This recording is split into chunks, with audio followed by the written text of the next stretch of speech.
Кылмышка шектүү катары айыпталып жаткан Шадиевдин 1 айдан бери каякта экенин эч ким айта албай келген. Бүгүн 1-июнь күнү Кыргызстандын улуттук коопсуздук мамлекеттик кызматы Шадиевке издөө жарыялап, анын кайсыл жерде экенин аныктады. УКМКнын маалыматына караганда, Шадиев учурда Америка Кошмо Штаттарында.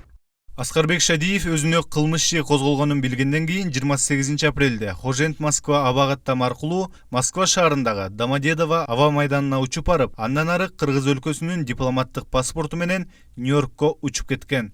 Ал эми кече 31 май күнү Коопсуздук кеңешинин катчысы Дамирбек Сагынбаев журналисттердин суроосуна жооп берип жатып, Шадиев Кыргызстанда экенин билдирген эле. В отношении Шадиева еще обвинения не предъявлены, потому что были предварительные проведены свидетельские его показания, и в случае, когда он объявится, будут соответствующие мероприятия проведены.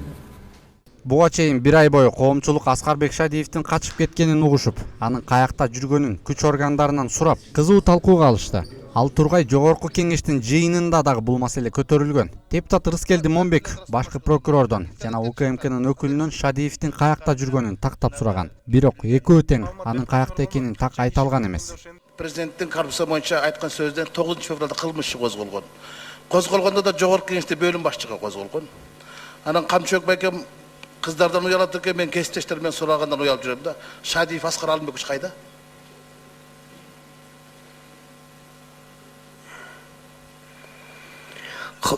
Кылмыш иши боюнча тергөө жүрүп атат. Жок, кайда? Чакырып атасыңар, сурап атасыңар. Бизде дарыланып кетет, анан дайын жок болуп кетет. Буну ГКМдин кызматкерлери берели. Иә. Тергөө жүрүп аткан ГКМдин. Жок, бияктабы, сырттабы, Кыргызстанда айтып койбойсузбу? Мен сизге түз суроо берип атам. Каякта экенин айтып бериңизчи деп атам. Каякта, Кыргызстандабы, четте? Телефон менен байланыштыңар беле. Акыркы жолу качан келген чакырсаңар?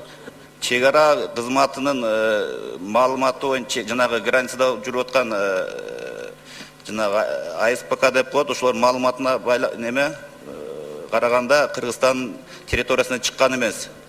Эми качып кеткен Аскарбек Шадиевди Кыргызстанга алып келүү маселеси жаралды. Эгер эки мамлекеттин ортосунда келишимдер болсо, качып кеткендерди алып келүү процедуралары бар дейт депутат Мирлан Жээнчироев.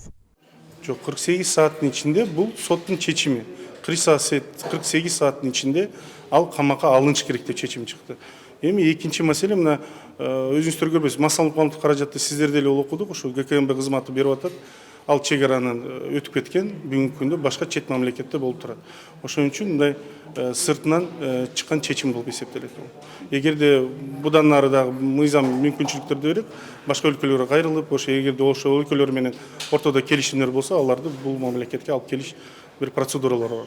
Ал эки жактын укук коргоо органдары алектенет. Шадиев эң чуулгандуу коррупциялык Бишкек ТЭЦ окуясына тиешеси бар катары аты аталган. Бирок ТЭЦ ишинен дагы биринчи жогорку кеңештеги $30 000 уурдалышы боюнча айыптуу деп табылды. Эми мурунку чиновник качкындарды Кыргызстанга алып келүү канчалык маселени жаратса, Шадиевди алып келүү дагы кошумча баш оору болот өңдөнөт.